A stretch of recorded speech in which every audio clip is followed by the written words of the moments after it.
Today I wanted to share with you some of my biggest silver buying mistakes.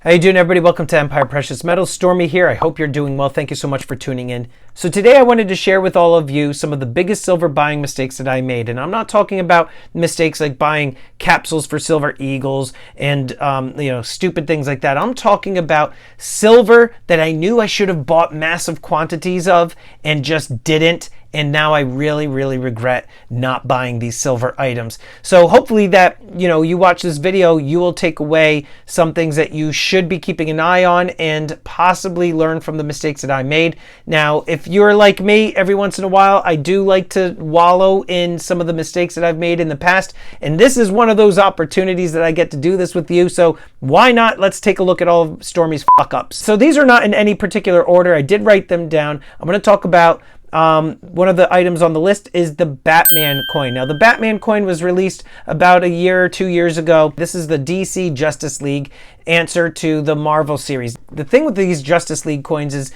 you've got, big names like Batman, Wonder Woman, Superman, Flash, Aquaman. You've got so many options for this series, and it can continue to go on and on and on. Now, the benefit that this series has going for it is the fact that there's a mintage of only 15,000 per coin, whereas for the Marvel coins, you have 50,000 per coin. So it makes these DC-themed coins a lot more sought after, a lot more scarce. So in terms of upside potential, there's a lot more potential to make more money and profits on the DC coins. Now let's take a look. These Batman coins, initially they were selling for around $32, $34 a piece, and now they're going upwards of $80 per coin. And that's just on eBay. Sometimes they go for a lot more if you could find them. If you buy them on the online auctions, they go for a lot more. The Batman coins is one of the coins that I regret not buying. It was a first release. That's another thing that it had going for it. Limited mintage. I think I only bought 2 tubes of them. I should have, like I said, I should have done at least 5 tubes.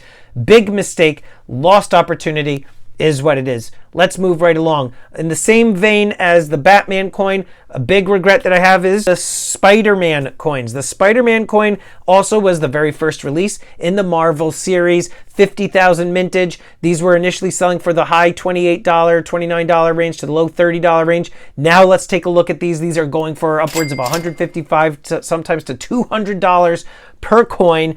Holy cow. This is a coin that I definitely missed the boat on. Now, the one thing I will say is that's kind of when I started stacking silver and I really didn't know what was out there. Big lost opportunity there. That is another big silver buying mistake that I had made. Now let's talk about the Beskar bars. These Beskar bars, they were released 2021 on APMEX as an exclusive. There was only 1,000 of these 10-ounce bars. Now I'm buying all these for resale. I typically won't buy these types of things for my own stack. So this was something that I decided not to buy. I figured a lot of people wouldn't have the price elasticity or the budget on my auctions to buy those Beskar bars. Now, these Beskar bars, I didn't buy them.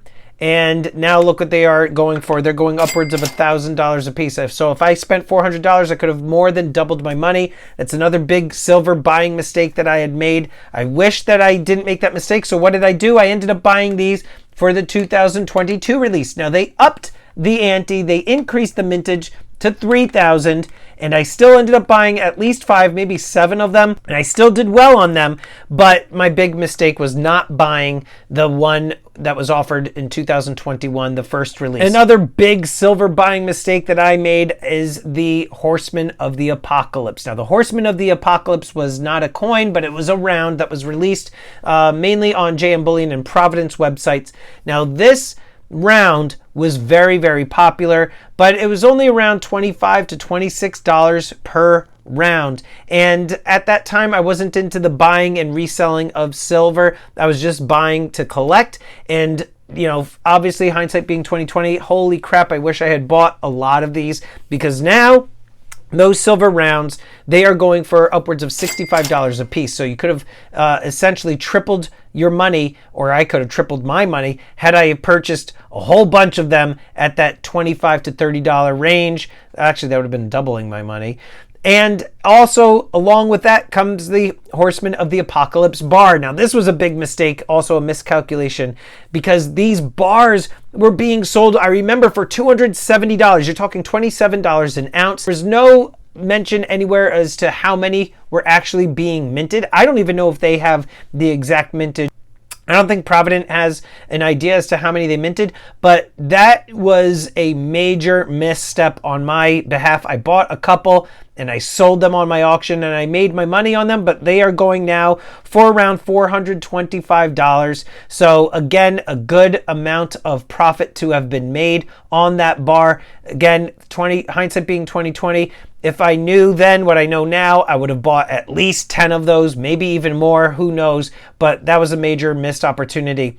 And the one coin that I really regret not buying a ton of, and I said I made this mistake over and over again, and I did buy maybe I would say 40 or 50 of them, but this is something that I wish I had done, 200, 300, 400 of, maybe even a monster box of, and that's this one right here, the Queen Anne's Revenge. Queen Anne's Revenge, first in the series, only 15,000 minted. These again were being issued at around $30, $31 a piece when they first released, and now they're going for anywhere between $90, $95 a piece.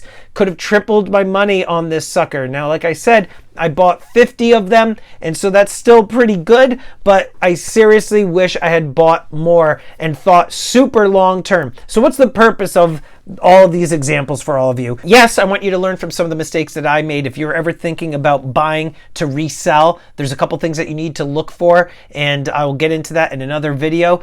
But these are some of the coins and items that I knew were going to do well, and I still held back a little bit. Now, in part, to my defense, that's because I only have so much capital and I have to buy a lot of silver, and there's always a ton of new releases that are coming out, and so I kind of have to pick and choose my spots very carefully. It's not like I have a bottomless pit of money that I could just buy 30 tubes of this coin, 10 tubes of that coin. I have to really pick and choose where I'm putting my capital. But those being first releases, I should have known that those were going to do very, very well, and I should have really gone in big time on those. So lesson learned, now with every new release that comes out, I'm actually a lot more aggressive and I buy a lot more, and it's been doing very well for me.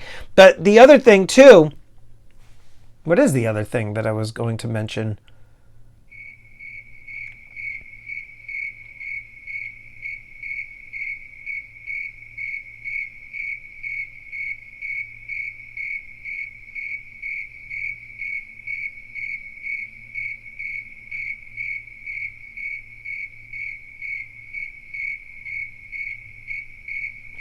I can't remember.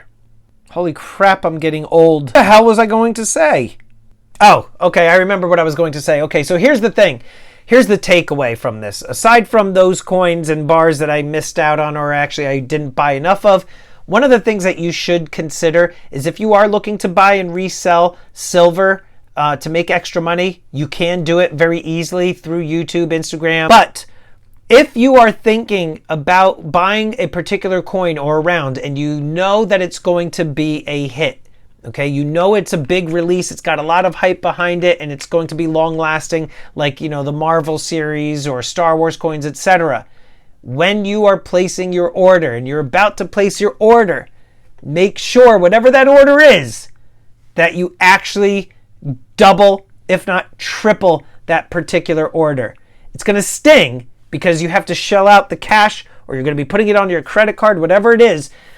But you have to keep in mind, those items will sell through very, very quickly. If it's a hot release or a hot coin or a sought after item, it's going to sell quickly. And you want to make sure that you have significant backstock, so that way you can continually roll out the sales of that particular item. So if you're thinking about buying 10 of a particular coin because you're going to flip it, you might want to consider doing 20 or 30. So if you're going to say, I'm going to do 10 and I'm going to be happy with that, I'm telling you now, learning from my mistakes, you got to double, triple that. So that's what I want you to take away from this. And I'm curious as to what are some of your biggest silver buying mistakes, whether it be screw ups or whether it be items that you thought about buying for flipping and you either didn't buy it, or you completely missed the boat, or you didn't buy enough. Let me know in the comments down below. And I would like to quickly thank these elite channel supporters. And if you haven't already become a channel member, please check out the awesome perks and join today. With that, this is Empire Precious Metals. Until next time, long live the Empire.